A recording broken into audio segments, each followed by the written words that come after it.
నమస్తే మిత్రులారా, నేను మీ శ్రీనివాస్ చౌహాన్ అడ్వకేట్.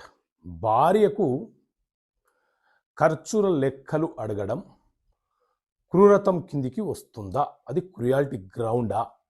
సుప్రీంకోర్టు ఏం తెలియపరిచింది?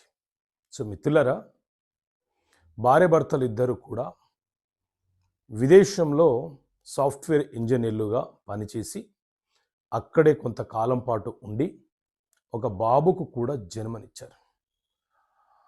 భార్యాభర్తలకు మధ్య గొడవలు వచ్చిన తర్వాత భార్య ఇండియాకు వచ్చేసి భర్త యొక్క తల్లిదండ్రులపైన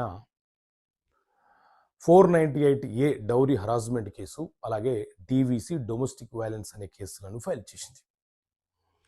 సో ఈ కేసులన్నీ కూడా అక్రమము, వీటిని రద్దుపరచండి అని చెప్పి భర్త తెలంగాణ హైకోర్టులో క్వాష్ పిటిషన్ ఫైల్ చేసుకున్నాడు. సో దీని మీద విచారణ జరిపినటువంటి హైకోర్టు అతని యొక్క వాదనను తోసిపుచ్చింది. దాంతో అతను సుప్రీంకోర్టులో అప్పీల్ చేసుకున్నాడు. సుప్రీంకోర్టు ఈ కేసును విచారణ జరిపి సాధారణంగా భార్యాభర్తల మధ్య ఇంట్లో జరిగే సంఘటనలు ఏవైతే ఉంటాయో వాటిని క్రుయాలిటీ గ్రౌండ్గా తీసుకోవడానికి అవకాశం లేదు. భార్యాభర్తల సంపాదనకు సంబంధించిన విషయంలో భర్త భార్యను ఖర్చులు అడగడం అనేది, అంటే ఒక ఎక్సెల్ షీట్ మెయింటైన్ చెయ్యు అని చెప్పి భార్యను చెప్పి దేనికి ఎంత ఖర్చు పెడుతున్నావో అది నాకు చూపించు అని అడగడం అనేది క్రుయాలిటీ గ్రౌండ్ కిందికి రాదు. అది క్రూరత్వం కాదు. సాధారణంగా ప్రతి ఫ్యామిలీలో, ప్రతి కుటుంబంలో జరిగే సంఘటనలే ఇవి. వీటిని ఆధారంగా చేసుకొని క్రిమినల్ కేసులు ఫైల్ చేయడము, క్రిమినల్ అంశాలను దుర్వినియోగం చేయడము చెయ్యరాదు అని చెప్పి న్యాయస్థానము సుప్రీంకోర్టు తెలియపరిచింది.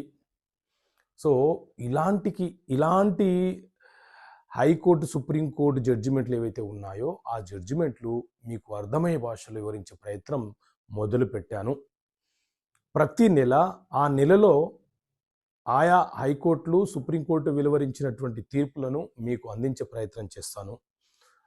12 నెలలకు గాను మీరు సబ్స్క్రిప్షన్ తీసుకుంటే ప్రతి నెల మీకు ఈ పుస్తకం పోస్ట్ ద్వారా అందించబడుతుంది.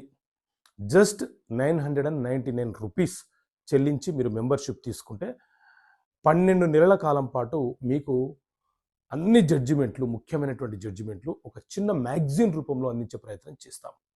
కావాలనుకుంటే ఇక్కడ కనిపిస్తున్న నెంబర్ కాల్ చేసి పొందండి. ఓకే మిత్రులారా, థ్యాంక్ యూ. జై హింద్.